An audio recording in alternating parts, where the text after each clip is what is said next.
The scoutship Eternal Dominion dropped out of faster-than-light travel at the edge of what hegemony charts called uninhabited space. Commander Vrethkow stood at his observation deck and studied the convoy on his screens. 17 ships, slow, old-looking by Galactic standards, moving in a tight cluster through the cold dark between star systems like a group of lost travelers who had no idea how far they had wandered from home. What are they? His navigation officer asked. Vrethkow read the scan report twice. Carbon-based life forms, oxygen breathers, bipedal, 2 arms, 2 legs, 1 head, skin with no natural armor plating, no energy shielding on the ships, no quantum communication arrays. The weapon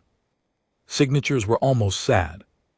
Chemical propellant launchers and early generation directed energy weapons that the hegemony had phased out 6 centuries ago. Humans, his science officer said, they match the profile from the old Kefdar survey records.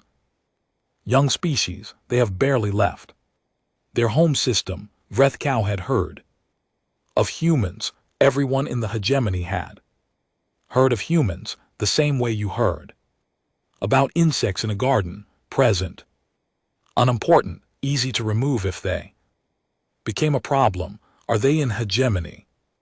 Claimed space, technically yes. Sector 7 was claimed during the 3rd expansion. These creatures would have no record of that claim. They do not have the technology to receive our broadcast treaties.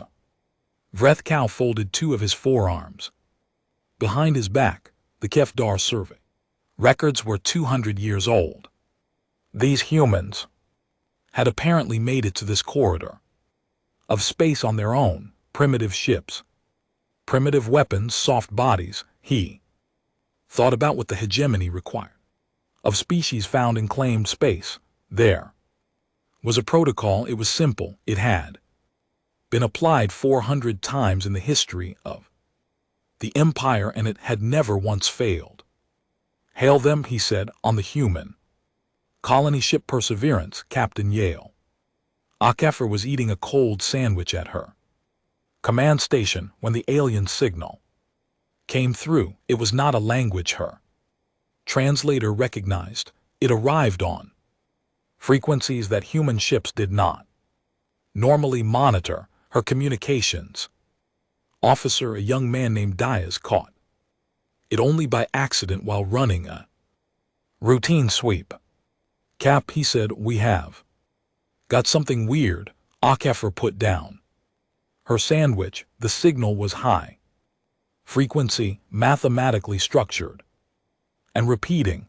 Her ship's AI spent 14 seconds analyzing it and produced a rough translation. You are in territory belonging to the eternal hegemony of the convergent stars. You have no right of passage here. Power down your engines and prepare to be boarded. Resistance will be met with total destruction. This is your only warning. She read it 3 times. She picked up her sandwich again and finished it.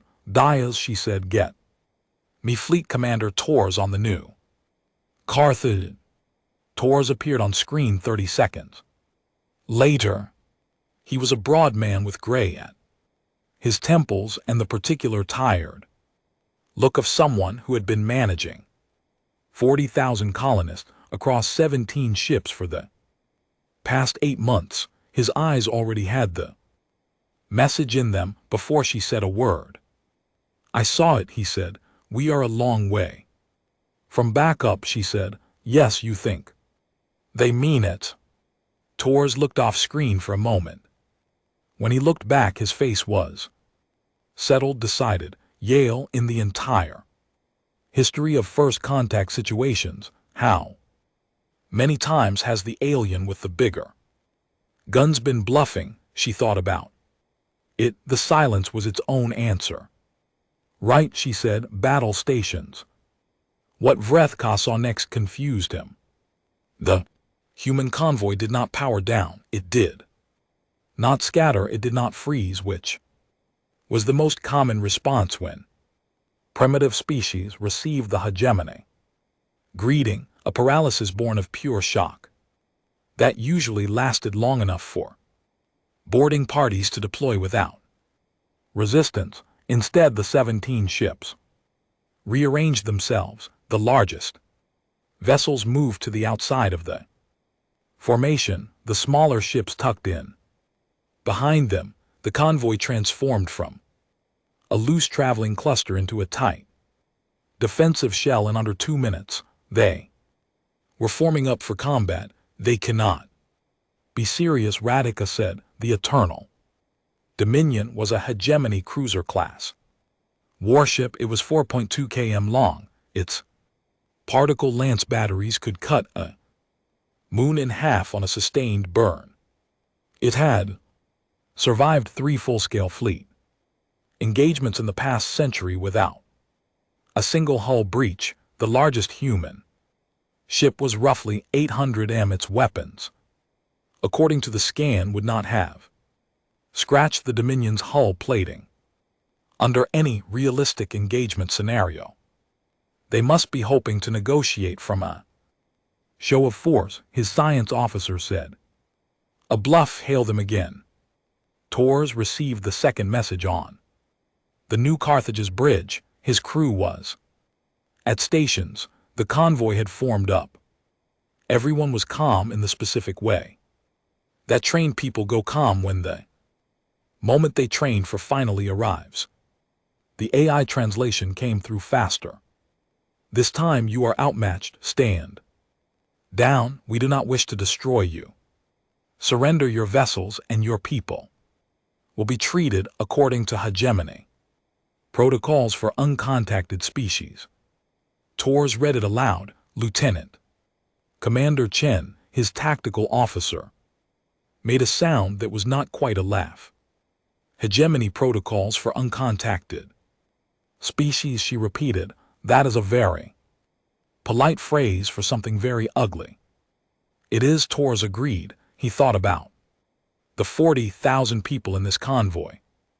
Families, children, farmers, and engineers and teachers who had saved for years for a spot on a colony ship, heading toward a new world and a new life. He thought about what hegemony protocols probably looked like in practice for species who did not comply.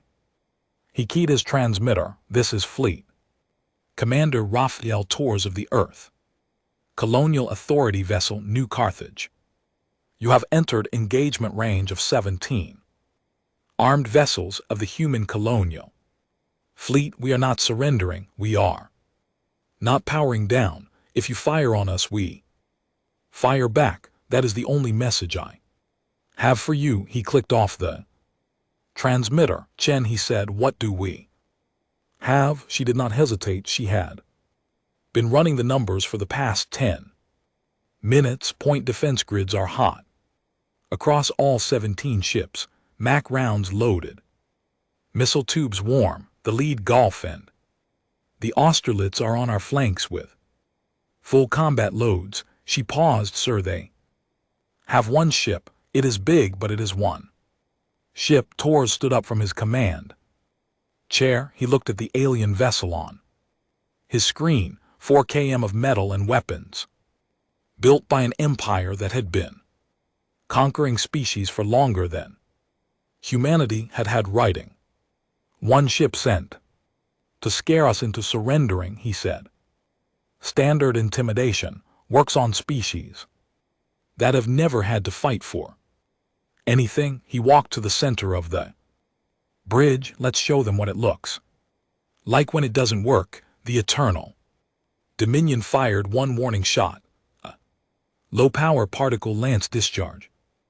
Vrethka aimed it past the human formation deliberately, a line of blue-white ionized gas that burned briefly across the vacuum and then faded. A demonstration of power, a kindness in the hegemony understanding.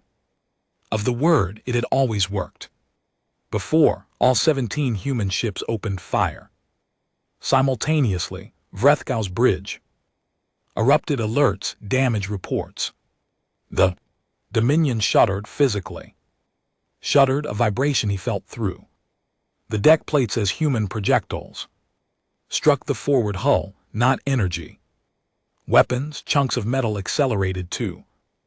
High velocity, which was so primitive that the Dominion's automated defense systems had spent nearly 2 seconds trying to classify them as weapons at all, but there were a great many of them. Hull breach in forward section C, his damage officer reported. Sections D and E holding, external. Sensor array damaged, forward particle. Lance battery 2 is offline. Vrethk stared at his damage report. They had damaged his ship, these creatures in their antique vessels with their metal throwing weapons had breached the hull of a hegemony cruiser, full power to weapons, he said. What followed was not a battle. It was what happens when a warship built to fight other warships turns everything it has on vessels that had no business being in a fight at all. The particle lances fired, 6 human ships died in the first volley, clean kills. The beams punched through and the ships just stopped venting atmosphere and debris into the dark. 3 more lost engines spinning. The remaining 8 kept firing. Vrethkow watched his damage reports. His hull was absorbing hits. The human weapons were doing almost nothing significant to his warship by every measurable standard. The fight was already over. The humans kept firing. He had expected them to run, he said, expected surrender or panic, or the frozen prey stillness that almost every species showed when facing overwhelming force. The humans did not run. They fired until 3 ships were left, then 2, then the new Carthage, alone pouring everything it had at the Dominion in a sustained and objectively pointless barrage that accomplished nothing except to leave burn marks on the exterior plating. Vrethkow fired 1 lance shot at it. The new Carthage split open like a broken shell. The debris field spread slowly through the dark. 7 crippled ships drifted within range, still venting but intact. His sensors showed life signs in most of them. Silence. Send boarding parties to the intact vessels, Vrethkow said. Take survivors alive. I want one brought to the interrogation suite. His science officer was very quiet. Commander, she said carefully, they knew they could not win. Yes, they knew from the first scan that our vessel was beyond their capability to destroy. Yes, and they still fought, he said. Nothing. He was looking at the debris field. I want to update my behavioral report on this species, she said. Vrethkow kept his eyes on the wreckage of the new Carthage, a ship that had kept firing until the last possible second of its existence. He thought about that. He thought about it for a long time. So do I, he said. The survivor they pulled from the wreckage was a woman, one of the small ship commanders. Her vessel had lost its engines in the second volley but held its hull. She had a long cut above one eye from when her ship's gravity systems had failed during impact. Otherwise, she was uninjured. She sat in the interrogation chair and looked at the 4 hegemony officers in the room with no visible emotion, no shaking, no tears. She looked at Vrethkow the same way he was looking at her, studying, taking notes. He sat across from her. She was smaller than he expected, soft-looking the way all humans appeared to a hegemony soldier. No exoskeleton, no plating, nothing but a thin layer of skin over a fragile bone. structure that his medical scanner described in terms that made her sound like she should not be alive, let alone sitting upright and looking at him. You understand my translator? He asked. Well enough, she said. You knew your ships could not defeat this vessel. She said nothing. Your commander knew. He told you. And you still fought. She looked at the wall for a moment. Something moved behind her eyes. When she looked back at him, he still could not name what it was. It was not bravery. He had catalogued bravery in 400 species, and it always looked like tension, like a body forcing itself to stay still. It was not defiance, which usually wore anger the way a coat wears its buttons. This was something else entirely. There were 40,000 people. That convoy, she said, families, kids. A pause. What were we supposed to do? Vrethka had no answer for that. He thought about the new Carthage firing until the moment it was destroyed. He thought about 17 colony ships, not warships, colony ships forming a defensive battle line in 2 minutes flat. Where did you come from? He asked. Earth. How many ships does Earth have? She looked at him for a long moment. You should be asking how many ships Earth has right now, she said, because what you need to understand is that the ships you just destroyed are frontier vessels, colonial transport, light armament. She tilted her head slightly. Earth's actual military has not left port yet. Vrethka went very still. And when it does, she said, what happened here today will look like a warm-up. She said it the way someone announces the weather, calm, matter-of-fact, like it was not a threat at all, like it was just information he needed. He filed his report to Hegemony Command that same hour. He listed the engagement. He listed the damage to the Dominion. He listed the number of human ships destroyed and the number of survivors taken. At the very end, he added one line. His superiors would later say they wish they had taken it more seriously. These creatures do not behave like prey. Command should be advised before further actions taken. Hegemony Command received the report 6 days later. They read it. They called the prisoners words a bluff. They sent a war fleet 200 ships strong, and they told the admiral in charge that it would be a clean, fast operation, quick subjugation, standard protocol.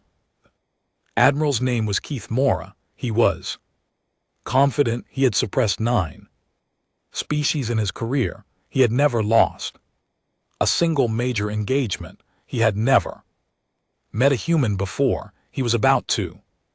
Admiral Keith Mora's fleet came out of faster-than-light travel in a single coordinated burst, 200 warships dropping into real space simultaneously, which was the Hegemony's preferred opening statement. The visual alone was designed to end fights before they started. 200 ships, each one larger than anything humanity had put in space at that point, materializing out of nowhere in a tight formation that blocked out a section of stars. It had ended 14 wars without a shot being fired. Keith Mora stood on the bridge of his flagship, the Undying Authority, and looked at the space ahead of him. It was empty. He checked his scanners. Nothing. No human vessels, no colony ships, no military presence at all. Just a region of empty space, somewhere between the debris field from Commander Vrethkow's engagement and the inner boundary of what the humans apparently called the Sol System. Where are they? His tactical officer asked. Keith Mora was wondering the same thing. He had expected a response. Every species responded to 200 warships the same way, with fear and with desperate Communication signals please offers to negotiate the usual noise of a civilization suddenly understanding how small it was. Run a deep scan, he said. The scan ran. The scan found nothing. Cathmore awaited. His fleet drifted in formation through the dark. His officers ran checks and rechecks. 2 hours passed. 3. Then his long-range sensor operator said very quietly, "Admiral, something just came out of the asteroid belt." Not one thing. Many things. Rear Admiral Diana Voss had been waiting in the dark for 11 days. Her fleet was not the largest the Earth Defense Force had ever assembled. It was not even close to the largest. It was the fleet that had been close enough to respond when Hegemony Command sent its 200 ships toward human space, which meant it was assembled fast from whatever was available from the scattered garrisons and patrol groups and deep space stations that could be reached in time. 63 ships against 200. She sat in her command chair on the Unsk Thermopylae and watched the Hegemony fleet on her screens. She had given her ships 11 days inside the asteroid belt to finish power down protocols, to cool their drives, to go as dark as anything could go in space. 11 days of drifting among the rocks with engines cold and every non-essential system shut off. Waiting. The Hegemony fleet had not found them. Their scanners apparently were very good at finding things that were moving and producing energy. They were not built to find 63 ships playing dead inside an asteroid field. Voss allowed herself a small moment to be glad that humanity had spent so much of its history trying to kill other humans. The art of ambush was not new. The specific application was targets locked, she asked. Targets locked across all 63 ships, Commander Park said. Then let's go. The asteroid field lit up. Cathmore's fleet had been in combat for 4 minutes and was already on the wrong side of a disaster. The human ships had not appeared in front of his fleet. They had not appeared to the sides. They had appeared from behind, from inside an asteroid field that his long-range scanners had read as empty, and they had fired before his fleet completed its turn to face them. The first volley hit the rear third of his formation while his ships were still rotating. He lost 19 warships in the first 30 seconds. 19. The human weapons were not the primitive kinetic launchers from Commander Vreth Kaus' engagement report. These were his tactical officer was struggling to classify them in real time.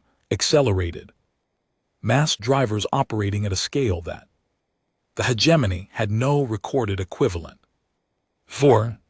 They were shooting objects the size of ground vehicles at velocities that put the projectiles well past what his hull plating was rated to absorb, and there were missiles, hundreds of them.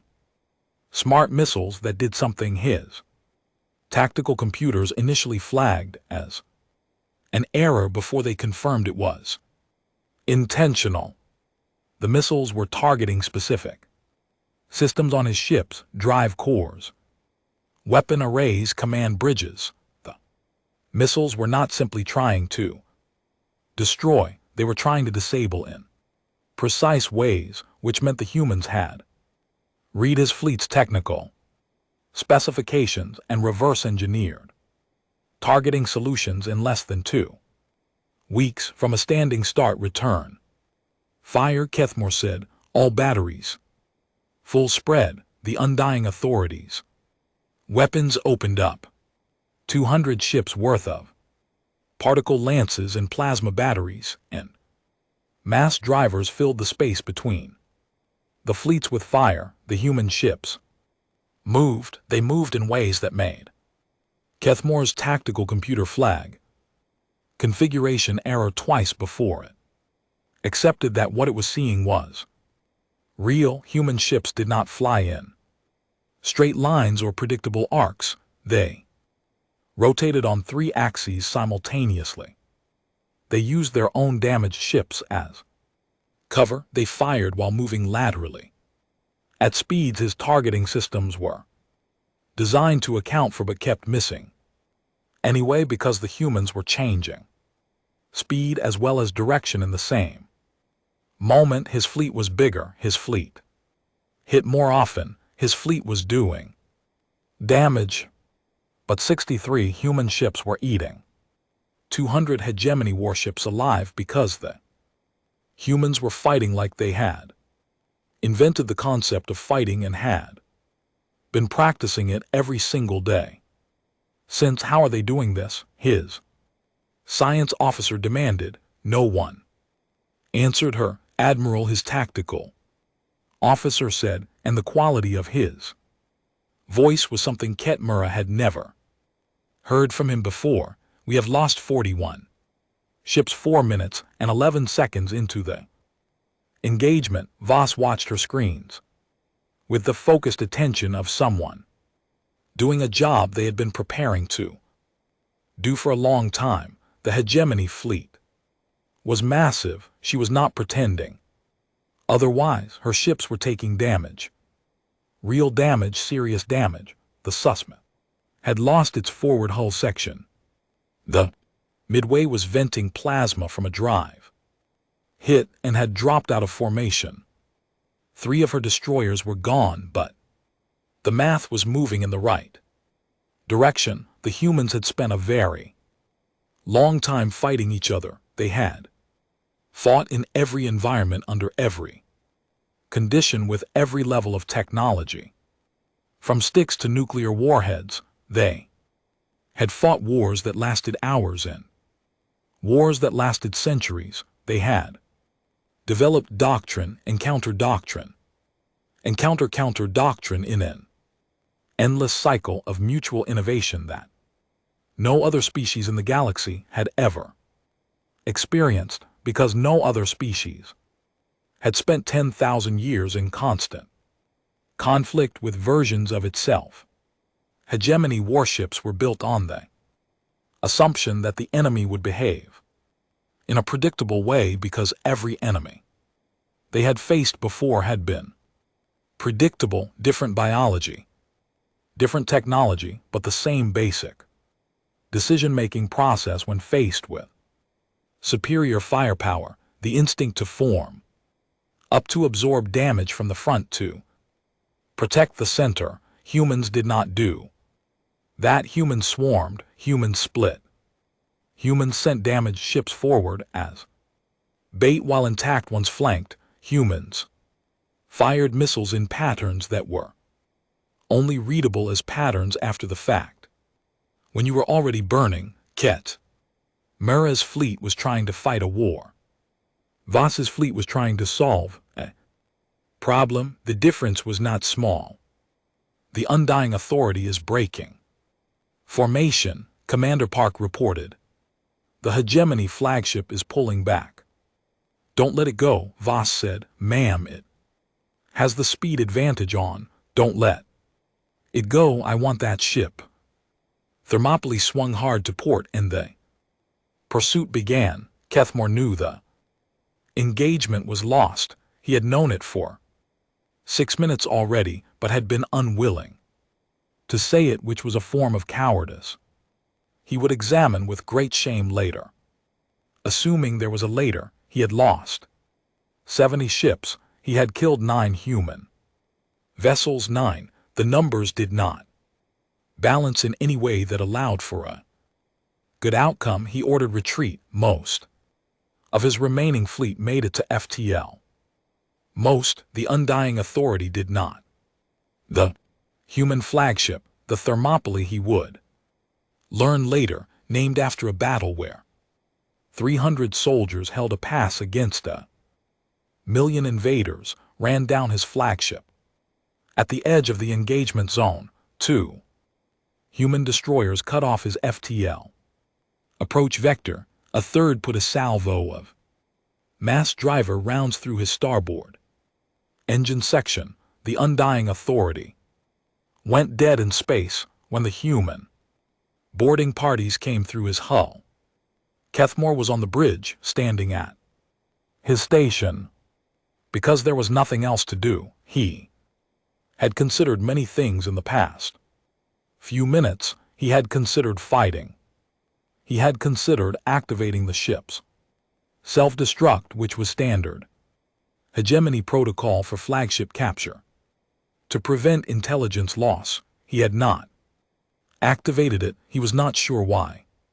Something had stopped him, something about the way this entire engagement had felt not like a battle but like a lesson, and the lesson was not finished.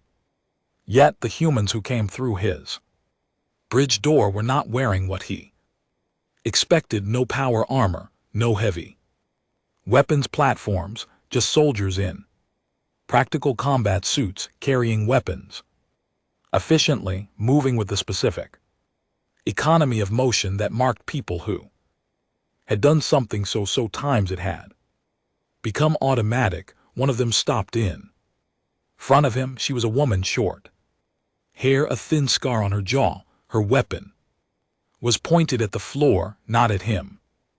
"Admiral," she said through a translator, "I am Rear Admiral Diana Voss, Earth Defense Force. Your fleet has retreated. Your flagship is in our custody." She paused. "I am offering you a chance to speak with your government. Before we do anything else, I would like to avoid killing any more people on either side." Kethmaret looked at her for a long time. "You won this engagement," he said. "Finally, but the hegemony will send more ships, many more." "Yes," Voss said, "they will. You cannot win against the full strength of the hegemony fleet." "I don't need to win," she said. "I just need to make it cost enough that winning stops being worth it." She tilted her head. "Right now I need you to understand something important." She stepped slightly closer. "What you faced today was a frontier response. 63 ships pulled from patrol duty and garrison assignments. These are not our purpose-built warships. These are not our first-line fleet. These are not the ships that Earth keeps ready for a real war." Kethmaret said nothing. "The ship you just fought," she said, "these are the ships we have lying around." Silence on the bridge was absolute. Outside the viewports, the debris field from 112 hegemony warships drifted in a slow expanding cloud through the dark. 63 human patrol ships had done that in 11 minutes. The thought lodged itself in Kethmaret's mind like a splinter and would not come out. He transmitted his report to hegemony. "Command the following day from a cabin on the Thermopylae as a prisoner of war who had been given access to a communication array because the humans apparently saw no reason not to let him talk to his government." He listed everything: the ambush, the human tactics, the weapons, the losses. At the end, he wrote 3 words that had never appeared in a hegemony military report before: "We were outclassed." Hegemony command received the report and called an emergency session of the Supreme Council. 7 species that made up the hegemony's ruling body gathered in the great chamber on the capital world and talked for 2 days straight. They did not send another fleet. Instead, they sent a message to every member species of the Galactic Council requesting an emergency assembly. The message described the engagements with humanity. It described the losses. It asked a question that the hegemony had never had to ask before in 4 centuries of expansion. A question so alien to the hegemony way of thinking that several of the translators flagged It has a possible encoding error. What do we do within 48 hours? Representatives from 61 galactic civilizations were traveling to the council chamber, and someone somewhere had also sent a message to Earth. Earth had sent one person back, just one. The galactic council chamber on Velkareth was large enough to park a small moon inside, and had been designed with that specific sense of scale in mind. Its architects, 600 years ago, had wanted every species that entered to feel small, to feel that the galaxy was enormous and old, and that the council was the thing that held it together. It usually worked. The 61 delegations that gathered for the emergency assembly filled less than a third of the available space, and still the chamber felt crowded, humming with the specific anxious energy of a room full of intelligent beings who were all afraid of the same thing. At the center podium, Hegemony High Speaker Velthora opened the session. This council has been called, she said, because the eternal hegemony has encountered species that requires collective response. We have submitted the full record of both military engagements for council review. The documentation speaks for itself. It did. The chamber spent 4 hours watching footage. The Vethkari delegation watched in silence. The Vethkari were an old species, peaceful by nature, traders by preference. They had not fought a war in 800 years, and were quietly proud of that fact. They were also among the most analytically intelligent species in the council, and their lead delegate, a tall four-armed being named Austerlitz, had been watching the footage from Commander Vrethkos' scouting engagement with the specific focused attention of someone trying to understand something that did not quite fit into any available category. It was not the human weapons that disturbed her. It was the colony ships. They had not been warships. Scan data was clear on that. 17 transport vessels carrying civilian colonists equipped with minimal defensive armament facing a hegemony cruiser. The mathematical outcome was not a battle, it was a foregone conclusion, and they had still formed up, still fired, kept firing until the last ship was destroyed. Austerlitz had seen hegemony engagement records before. She had seen many species face the hegemony's initial contact protocol. Some fought, most surrendered or fled. Those that fought were usually military vessels operating on orders, acting out of duty rather than choice. The new Carthage had been a civilian fleet. Commander, the decision to fight had been made by one man on a colony ship in the middle of nowhere with 40,000 non-combatants in his care. She watched Taurus's final transmission again. If you fire on us, we fire back. 6 words. Flat delivery, no shaking, no elevation. In stress indicators that her reader could detect, like it was the only possible answer. Like anything else would have been strange. Across the chamber, the Rismoran delegation had spent the past hour in heated internal debate that their closed channel translator was doing its best to keep private. The Rismorans were not peaceful, they were not traitors, they were a warrior culture, proud of their military history, and they had watched the second engagement, Voss's 63 ships, against the 200 hegemony vessels, with a very different expression than most of the chamber. They used the asteroid field for cover for 11 days. Their lead delegate, Fleet Lord Harren, said for the 3rd time he kept coming back to it. 11 days with power down. Their crews function at combat. Effectiveness after 11 days of near total shutdown, the ambush formation was textbook, his tactical advisor said. No, Harun said. Textbook implies a text.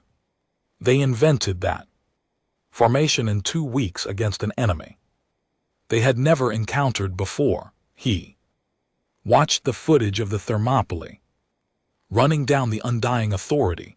They did not pursue the retreating fleet. No. They chose one target, the flagship. They ran it down specifically. He leaned forward. They wanted the admiral alive.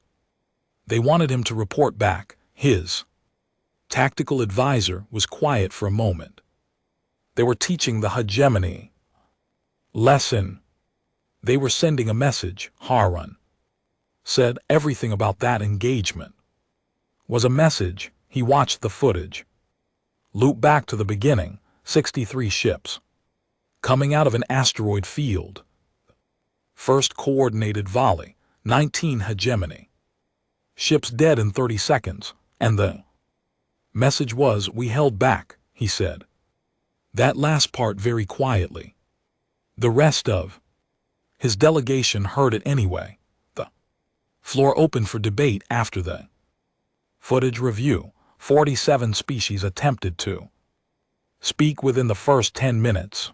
The council moderator, a patient Delphine, who had been doing this job for 60 years and had the specific energy of someone who has survived many rooms full of panicking people, managed the queue with practiced efficiency. The debate had 3 broad positions. The first position was that the council should back the hegemony in a combined military response. Humans were clearly dangerous.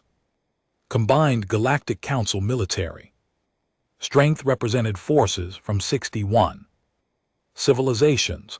Even humanity's apparent capabilities would buckle under a truly unified response. This position had 14 supporters. It lost supporters steadily as the debate went on. The second position was immediate peaceful outreach. Humanity was young, frightened, and had responded to aggression with aggression, which was understandable. The hegemony had initiated the conflict by firing on a civilian convoy, perhaps an apology, followed by careful diplomatic engagement could resolve the situation. This position had the most initial supporters. It also had a problem which the Rismoran Fleet Lord raised when he was given the floor. This council is proposing apologies and diplomatic engagement, he said, on the assumption that humanity is frightened, on the assumption that humanity fought back out of fear. He paused. I have watched the engagement records 11 times. I do not see fear anywhere in them. He looked around the chamber. The human commander was not afraid when he refused to stand down. He was not afraid when his ships were being destroyed. His people were not afraid when they kept firing from dying ships. Another pause. I think this council is misreading what kind of species we are dealing with. What kind do you think we are dealing with? The hegemony high speaker asked. Harun was quiet for a moment. He had been thinking about how to say this since the footage review ended. The kind, he said, that has been at war with itself for its entire history. The kind for which war is not an emergency, it is a normal condition. The kind that has had 10,000 years to get very, very good at. Something that most of the species in this chamber have not had to practice seriously in centuries. He set his hands flat on the table. We are not dealing with a frightened young species. We are dealing with a species that is by any honest military assessment currently better at warfare than anything in this chamber. He sat back. The question is not how to defeat them. The question is whether we want to try. The third position, which had been spoken quietly around the edges of the debate and which now moved to the center, was this: talk to them but do it carefully. The human delegation arrived on the third day, one person. The chamber held its collective breath. When the human walked through the main entrance, the Galactic Council had sent formal diplomatic protocols, invitations, a full honor guard, and requests for delegation credentials. They had expected a delegation, a team, specialist, the standard apparatus of interstellar diplomacy. They got Margaret OSI. She was 73 years old. She walked with a slight limp that she had acquired in a ground war 40 years ago in a conflict that had since been resolved on a continent she had not been born on.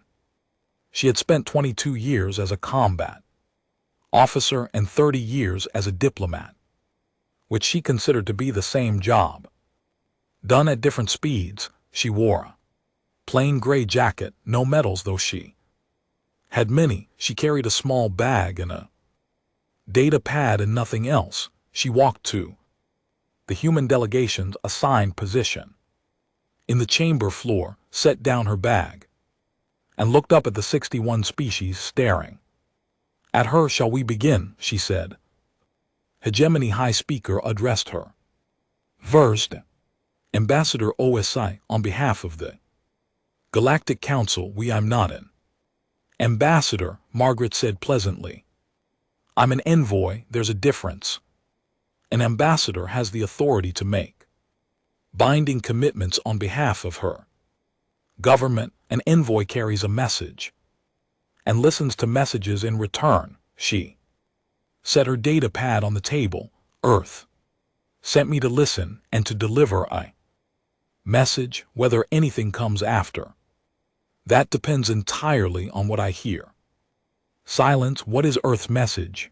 The High Speaker asked. Margaret opened her data pad. She read from it without theater. Earth notes that the eternal hegemony fired on an unarmed civilian convoy without provocation. Earth notes that this action resulted in the deaths of 6,412 human civilians.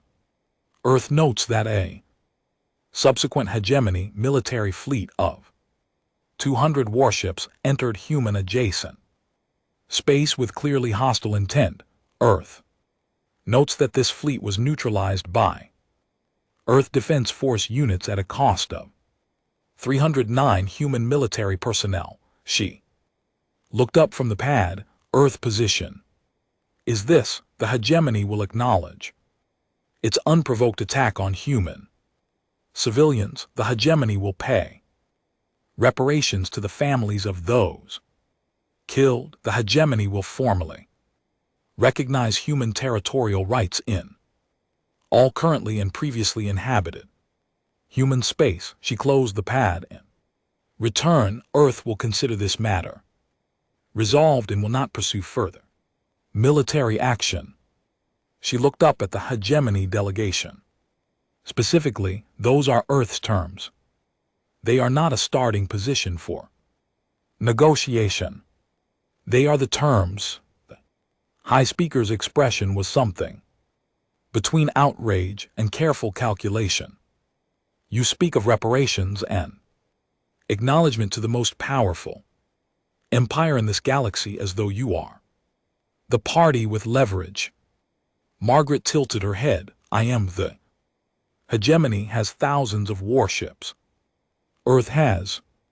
We destroyed 112 of your warships in 11 minutes with 63 ships pulled from patrol duty, Margaret said. She said it the way you point out a mistake on a bill. Calm. Precise. I have the exact figures if you need them. She looked around the chamber. This council has spent 3 days trying to figure out what to do about humanity. You are afraid of what we might do if pushed. That fear is not irrational. She folded her hands on the table. The question you should be asking is not what happens if you refuse our terms. You know what happens if you refuse our terms. The question you should be asking is why we are offering terms at all. The chamber was very quiet because we don't want a war. Margaret said, we have never wanted a war. We would like to join this council as equal members, trade with your civilizations, explore our galaxy, and raise our children in something resembling peace. She paused. But if you make war on us, we will fight. We will fight the way we have always fought. And what you have seen so far, 63 ships, patrol fleet, is not the war we are capable of fighting. She let that sit for a moment. Accept the terms. This ends here for everyone's benefit. Hegemony High Speaker leaned forward. And if we refuse, Margaret picked up her bag. Then I go home, she said, and Earth stops asking. She left the chamber that evening.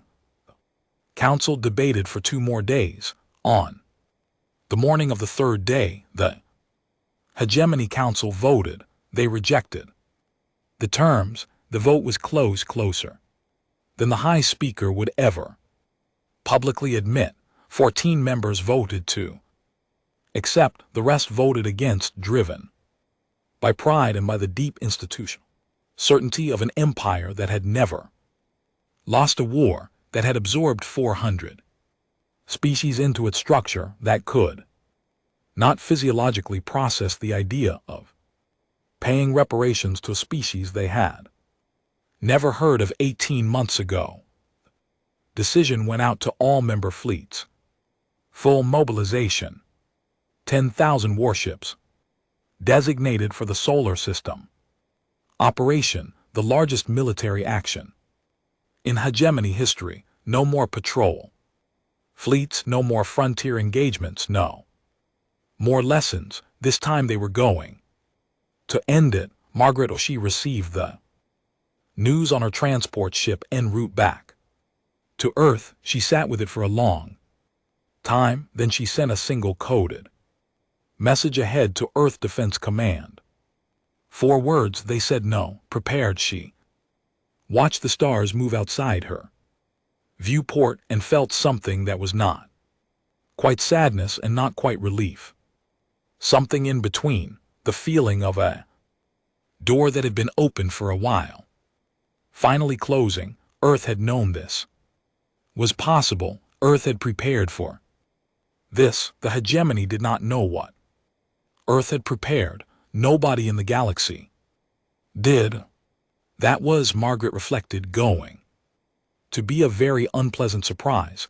10,000 ships. Supreme Fleet Commander Dracthval had never commanded anything close to that number. No one in hegemony history had. The largest fleet operation in recorded galactic history before this moment had been the 7th expansion campaign, which had deployed 4,000 vessels and brought 11 species into the hegemony in under a decade. This was more than twice that. Dracthval stood at the command center of the Eternal Throne, the hegemony's most powerful warship, and looked at his fleet spread across his screens in a formation so large it took 4 separate display panels to show at once.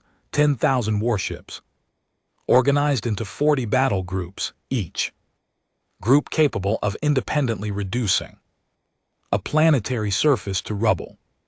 They had spent 4 months assembling this fleet, 4 months of recalls and requisitions, and acceleration of the shipyard programs, and stripping garrisons from member worlds and pulling reserve vessels out of long-term storage and reactivating them. The hegemony had moved with a speed and coordination it had not shown in centuries, driven by something that the council chamber debates had politely called strategic urgency, and that the soldiers called by its real name, fear. Set course for the Sol system, Drath. Fell said 10,000 ships moved. The Sol system was 8 light-years away. They arrived in stages over 6 hours because even the hegemony's best FTL coordination could not keep 10,000 ships synchronized over that distance. Battle groups dropped into real space in sequencer, each one checking in, each one reporting position and status before the next came through. By the time the final battle group arrived, Drath Fell's advanced units had been in the Sol system for 2 hours. They had not found what they expected. What they expected was a civilization in the early stages of space flight clustered around a single star with the kind of orbital infrastructure that a species typically builds in its first century of serious space development. A few stations, some mining platforms, a small number of warships clustered defensively around the home world. What they found was a solar system that had been turned into a weapon. Earth had seen this coming, not the specific date or the specific number of ships, but the shape of it. A large force, a terminal engagement, an attempt to end the conflict with overwhelming mass. Earth strategic analysts had been running models since Commander Vrethkow's first engagement report had been recovered from a destroyed human ship and passed along by an intelligence contact in the Galactic Council. The models had converged on the same basic answer. Within weeks, the hegemony would send everything, so Earth had done the same. The Earth Defense Force had been quietly existing for 240 years. It had been built, expanded, reduced, rebuilt, argued over, defunded, refunded, and shaped by every major human conflict and every period of human peace in the 2.5 centuries since humanity had first looked up at the stars and realized that whatever was up there might not be friendly. It was the product of a species that had been at war in some form for its entire recorded history, and which had decided when it finally had the technology to think about galactic scale threats to take that history seriously. What the hegemony's advanced units found as they spread through the outer solar system was not a defense, it was infrastructure. The difference was important. A defense is something you build when you think an attack is coming. Infrastructure is something you build because it is always there. Automated weapons platforms in the UIT cloud, layered sensor nets that had detected the hegemony fleet's FTL approached 6 hours before the first ship arrived. Mass driver arrays mounted on asteroids, on moons, on orbital stations, running through the entire system on arcing orbital paths that put them in firing position on any approach vector. Rail gun installations on the surface of every rocky body larger than 50 km. Drone carrier stations positioned at the L4 and L5 points of every major planet, each one holding thousands of combat drones on standby power. And then there were the ships. Fleet Admiral James Akefer, Yale's father, though he did not allow that fact to mean anything in professional settings, sat on the bridge of the EDF Dunkirk and watched the hegemony fleet materialize on his screens. He had been watching them come in for 2 hours. 10,000 ships. He had known the number was coming. His analysts had predicted it within 10% accuracy based on the hegemony's known shipyard capacity. He had planned for it. He had built his response around it.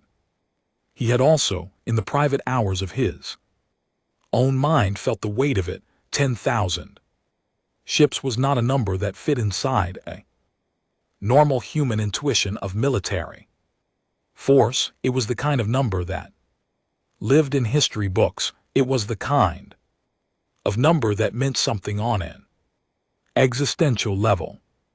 HFY had spent 30 years preparing for an existential engagement. How are we on deployment?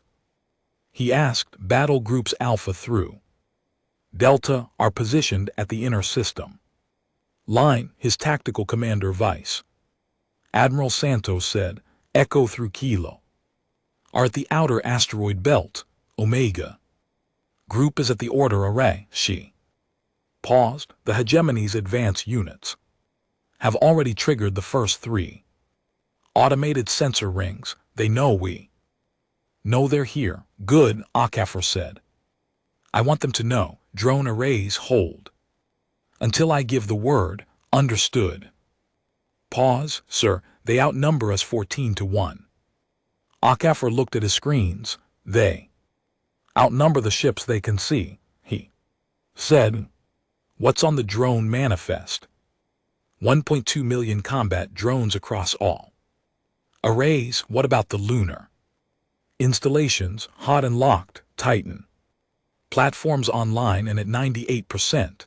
The order array ready on your command. HFY leaned back. What's the hegemony formation doing? Advancing. Main body is still deploying from FTL. Leading units are moving toward the outer asteroid belt. Santos studied her screens. They're moving confidently. I don't think they've found the drone arrays yet. They won't, HFY said, until we turn them on.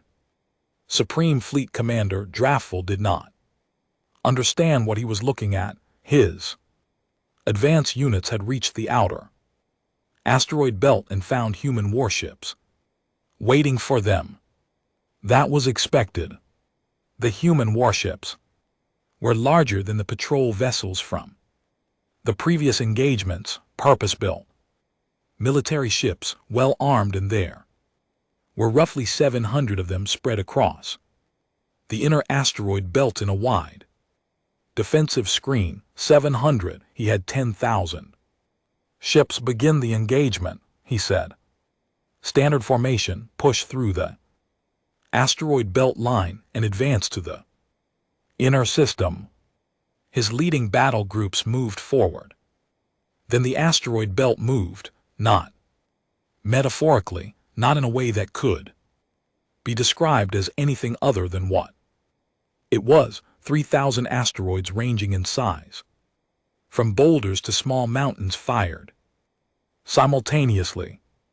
A coordinated volley of kinetic masses that had been positioned on precise orbital paths years ago, aimed at approach vectors that humanity had calculated a hegemony fleet would use, launched by remote signal from Earth Defense Command. Draffel watched his tactical display turn into a red cascade. Point defense. Point defense cannot track that many individual objects simultaneously, his tactical officer said. He was not panicking. He was simply reporting. There are too many. They are too fast. They are coming from too many angles.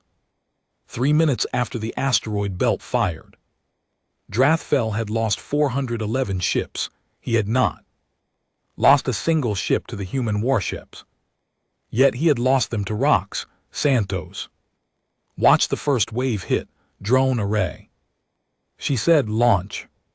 1,200,000 combat drones came online simultaneously across the entire Sol system. They were small.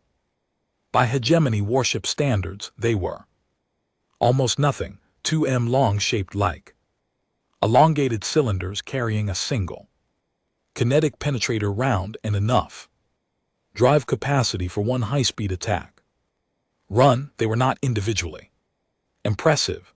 1,200,000 of them launched in a synchronized swarm across a battle space spanning the entire inner solar system were something else. They were coordinated. They were smart, not Intelligent but programmed with targeting logic that prioritized drive. Systems and weapon arrays, the same. Targeting philosophy that Rear Admiral Voss's fleet had pioneered in the previous engagement now applied at a scale that made that engagement look like a preliminary sketch. They were also expendable, which meant they went places and did things that crude ships would not. The hegemony fleet's point. Defense systems were already strained. From the asteroid strike, they had been designed to handle saturation attacks. But they had been designed to handle saturation attacks from a single direction because no adversary in hegemony military history had ever managed to mount a saturation attack from all directions simultaneously. Drathvel's fleet had its back to the outer system, its flanks to the asteroid belt, and its front to the inner system, where the human warships were now advancing. The drones came from all four directions and from above and from below the ecliptic plane and from inside the asteroid belt itself, where arrays had been hidden inside the larger rocks. He lost 2,000 ships in the drone wave. His fleet had not reached the inner solar system yet.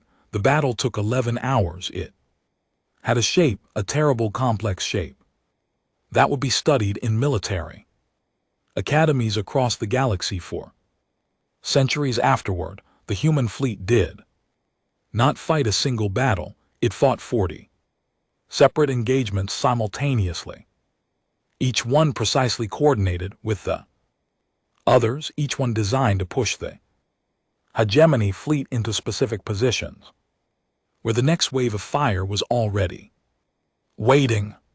HFY directed from the Dunkirk with the quiet focus of a man doing extremely difficult work that he had been trained to do. He lost ships. He lost people. Every name on the casualty list was a name he would read later in private, because that was how he had always handled it, not as numbers, as names, but the math moved in one direction. The Titan platforms fired at Hour 3, adding the outer planet's moon base mass drivers to the engagement.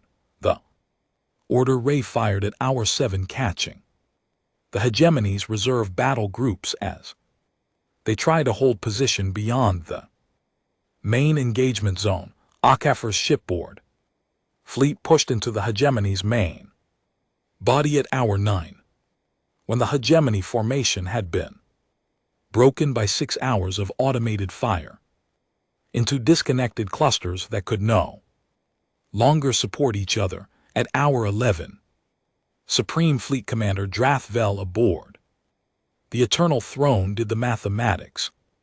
He had arrived with 10,000 ships. He had approximately 1,200 left.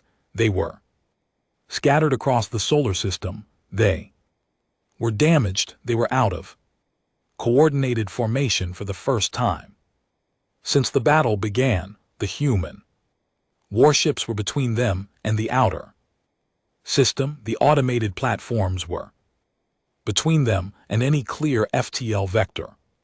He had been in space for 11 hours and he was inside the Sol system with no clear way out, and 1,200 ships against a human fleet that was still largely intact, and an automated defensive network that had not run out of ammunition. He sent a message to Earth Defense Command. He asked for terms. The response came back in 40 minutes. It was not Margaret Ose. This time, it was James HFY speaking from the bridge of his ship, surrounded by the sounds of a fleet that had just fought for 11 hours and was still running hot. Supreme Fleet Commander Drathvel HFY said he was tired. He looked it. He did not pretend otherwise. I'm accepting your request for terms. Your remaining vessels will power down weapons and hold position. I'll have Transport vessels at your location. Within 4 hours to begin evacuation of. You're wounded. Any ship that fires while waiting will not receive this offer. Again he paused. I want to be clear about something, he said. This battle is over. This war is over. What you experienced today was the Sol system's permanent defensive infrastructure. What we have built here over 2 centuries and keep ready at all times.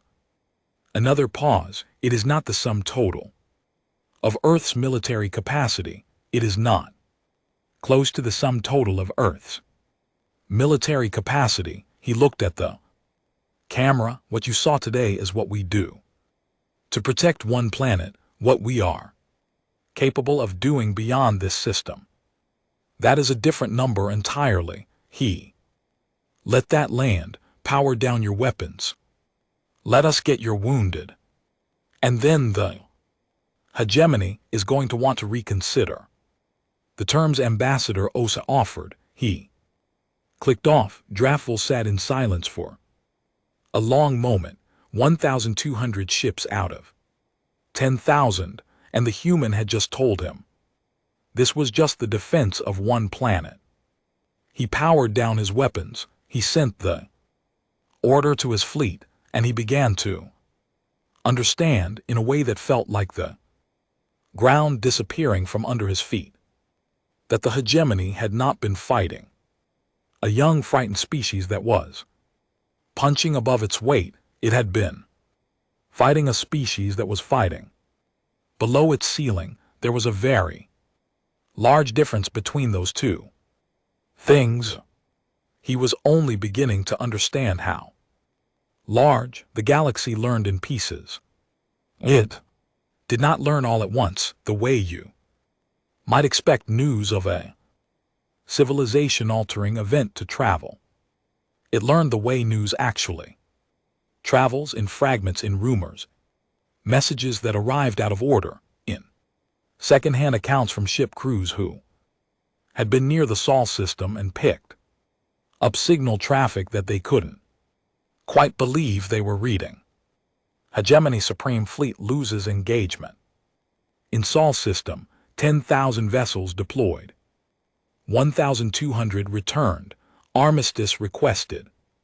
Terms under discussion. That was the first fragment that reached the Galactic Council. It took most of the receiving species about 4 hours to process the number. Some of them ran the math more than once, certain they had made an error. 10,000 ships, 1,200 returned. The hegemony had lost 88% of its largest fleet action in history in 11 hours. Against one planet, the armistice talks happened on neutral ground, a station orbiting a small star between human space and hegemony territory, chosen because it belonged to neither and was far enough from both that no one could argue it was an act of pressure. The hegemony sent 9 delegates, Earth sent 2. Margaret O'Connell was one of them. She walked into the room with the same gray jacket and the same data pad she had carried at the Galactic Council. She sat down across from the hegemony delegation and looked at the faces of people who had been running an empire for 4 centuries and who were, for the first time in that history, sitting on the side of the table that asked for terms instead of delivering them. She did not allow herself to feel satisfaction about this. She had learned in 30 years of diplomacy that the moment you started enjoying the other side's discomfort was the moment you started making bad decisions. You know what Earth wants, she said. High Speaker Vel Thara, who had replaced the previous High Speaker after the Sol engagement, looked older than she had at the Galactic Council, not physically older, just worn. The previous terms, she said. Previous terms, Margaret confirmed. Acknowledgement of unprovoked aggression, reparations to the families of the colony convoy dead. Formal recognition of human territorial rights. She paused, and one addition. What addition? A formal agreement that the hegemony will not conduct first contact operations in unclaimed space, operations of any kind without first consulting the Galactic Council. You don't get to claim territory and inform the species living there after the fact anymore. Margaret set her data pad on the table. That's not a renegotiation of the terms, it's the updated terms. Vel. Thara was quiet for a moment. You are asking us to change the way we have operated for 4 centuries. Yes, on the basis of one conflict, on the basis of common decency, Margaret said. Without heat. The conflict is just the reason you're finally listening. The talks lasted 3 days. The hegemony delegation argued about wording and scope and implementation timelines. Margaret and her colleague, a younger diplomat named Adami, who had the particular skill of being able to negotiate without his face ever giving anything away, moved through each point, methodically, patient as water. On the 4th morning, the hegemony delegation signed. Word reached the Galactic Council in full on the day the armistice was announced. The chamber that had been so full of anxious noise 3 months earlier was different now, quieter. The representatives of 61 species sat with the specific stillness of people who had been given a great deal of new information and were still processing it. Austere and of the had been running calculations since the first reports came in. She pulled up the numbers again. 10,000 ships against 1 planet's defenses. She thought about the colony convoy, 17 civilian ships forming a battle line. She thought about 63 patrol vessels running down 200 hegemony warships. She thought about what fleet Lord Heron had said in this very chamber. I don't see fear anywhere in them. She had been thinking about that for months.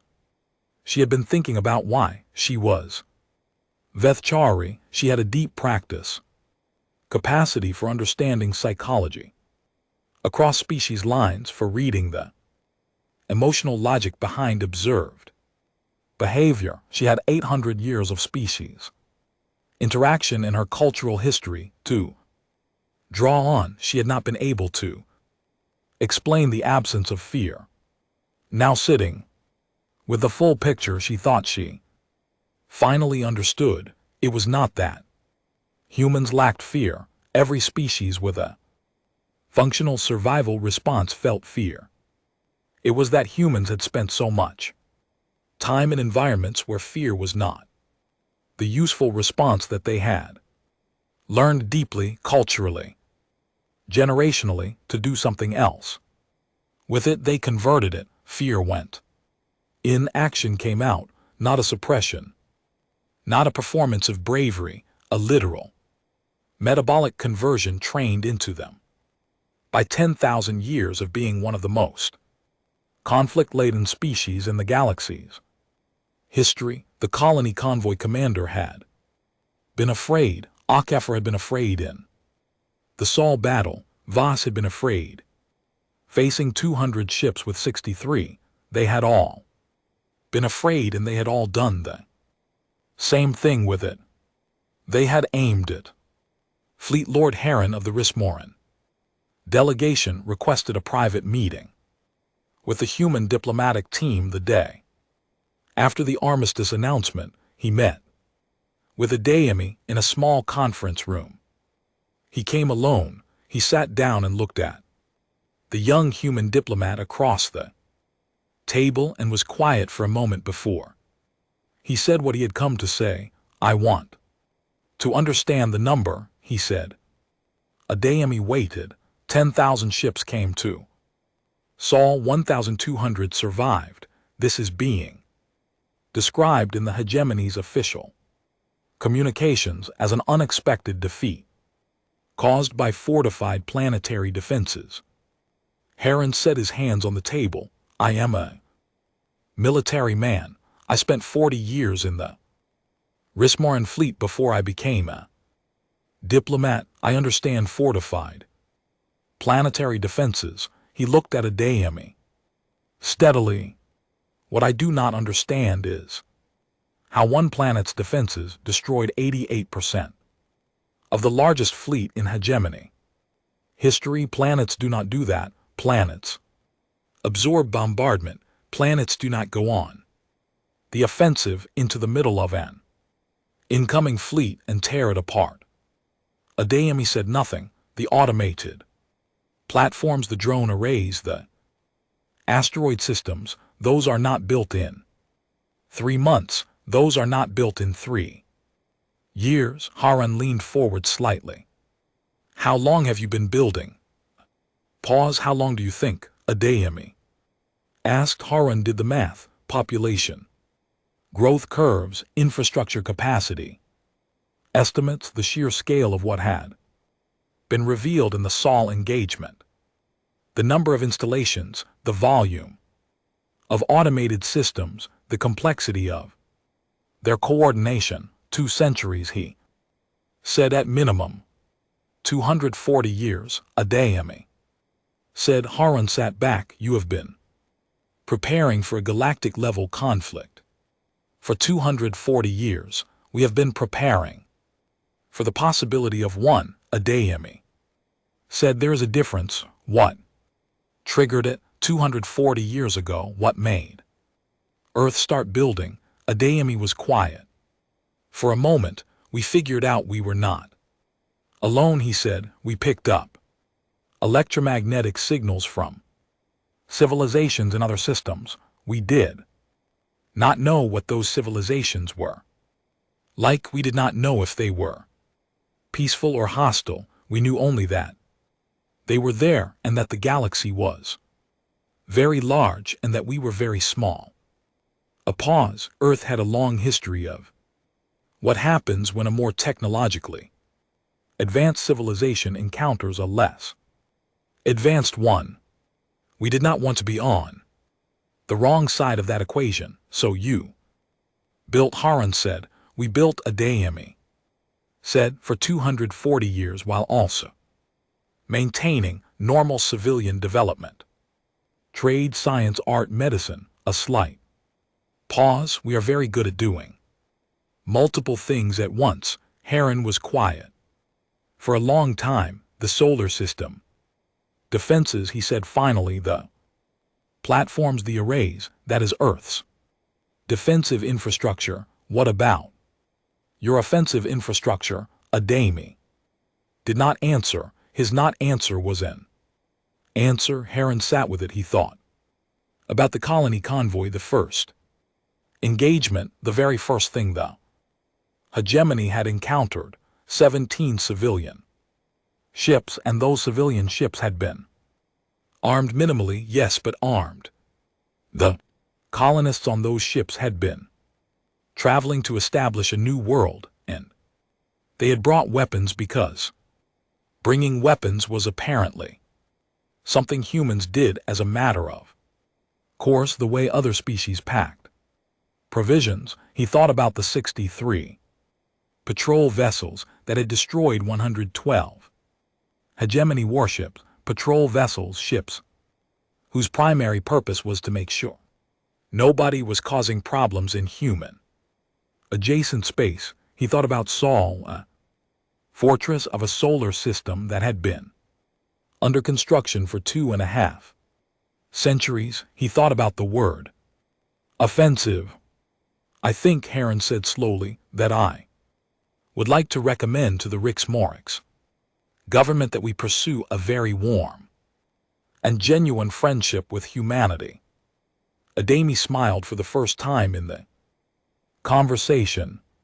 That would be appreciated. The hegemony changed after the armistice, not overnight. Empires do not change overnight, but the council that had voted 14 to 47 against accepting Earth's terms 3 months earlier, voted differently now. The same council that had authorized 10,000 ships now authorized a cultural exchange program. The species that had built their identity on expansion and subjugation began slowly and with many internal arguments the long process of examining what that identity had cost them, not because they had become better people overnight, because they had encountered something that made the old way too expensive to continue. Humanity joined the Galactic Council formally 6 months after the armistice. Margaret O'Shea took the human seat in the chamber and sat in it with the specific calm of someone who had been doing hard things for a very long time and for whom this particular hard thing was finished. She gave a short speech. She said that Earth did not want to be feared. She said that Earth wanted to trade and explore and learn and contribute to a galactic community that was better for every species in it. She said that humanity had built what it had built not out of aggression but out of caution, because caution was what a small species did when it looked at a large universe and decided to take its chances. She said, one more thing, the hegemony encountered our colony fleet first. She said, those 17 ships, those 40,000 people, that was not a military operation. That was ordinary people going to build a new home. She looked around the chamber. The hegemony attacked them because they could, because the hegemony's entire framework was built on the idea that capability confers right, that if you are strong enough to take something, you may take it. She paused. Earth's framework is different. We are strong. We have been building strength for 240 years. We are not ashamed of that, but strength is not permission, it is responsibility. Another pause. We would like to help this council build something that reflects that idea. We are willing to work very hard toward that goal. A final pause. We are very good at working hard. There was no applause in the chamber. The species present did not all share the same customs around that, but there was something else. Particular quality of attention, a collective settling, a room of 61 civilizations receiving a piece of information and beginning slowly to understand what it meant. Austerlitz walked out of the council chamber into the long corridor that ran along the exterior of the station, a transparent wall on one side looking out at the star field, and she stood there for a while. She thought about the full shape of it. Now, she thought about a species that had picked up radio signals from stars and decided in the long, careful, institutional way of a civilization, thinking across generations, that it was going to take the galaxy seriously, that had built for 240 years in parallel with living, not instead of living, not in sacrifice of everything else, but alongside it, quietly, persistently, with the specific determination of a people who had already learned every lesson about what happens to those who are not prepared. She thought about the colony convoy. She thought about what it meant that those civilian ships had been armed. She thought about what it meant that Rear Admiral Voss had run the undying authority down, not to destroy it, but to take the admiral alive, to send a message. She thought about what it meant that Earth had deployed 63 patrol ships against 200 hegemony warships in one, and that the Earth Defense Force's full front-line fleet had not moved at all, had stayed in position, had watched, had been waiting to see if it would be necessary It had not been necessary. That was Osterend thought the most important detail of everything she had witnessed, not the weapons, not the platforms, not the drones or the asteroid arrays or the Titan installations. The most important detail was what Earth had not deployed. The hegemony had sent 10,000 ships to end a civilization. Earth had ended the engagement with the tools it kept for ordinary defense, and the rest, the ships, the stations, the full industrial military infrastructure of a species that had been quietly building toward galactic scale conflict for nearly 2.5 centuries had stayed home, waiting ready, not afraid. She thought about Margaret O'Connell walking into the Galactic Council with a gray jacket and a data pad, one person, one message. Accept the terms. This ends here. Hegemony had said no. They had found out. What no cost. She looked at the stars for a long time, then she went back inside because there was work to do. The slow grinding, important work of building something better out of what had happened, the work that the galaxy would be doing for a very long time, on the other side of the galaxy, 8 light years from Velkarath, in a solar system that had just finished patching hull damage on several hundred platforms and recalibrating several thousand drones. Earth Defense Command filed its post-engagement assessment. The document was long. Its final paragraph was short. All system defenses performed within projected parameters. Fleet performance exceeded projections. Losses are within acceptable range. Note for strategic review: the hegemony fleet engaged represents approximately 12% of estimated hegemony total military capacity. Earth's response engaged approximately 18% of Sol system defensive capacity. Frontline offensive fleet was not required. Strategic reserves were not activated. Earth's full wartime production capacity was not initiated. A brief pause in the way that official documents pause. Recommend maintaining current readiness posture. The galaxy has learned that humanity will defend itself. The galaxy has not yet learned the full extent of what that means. It does not need to for now.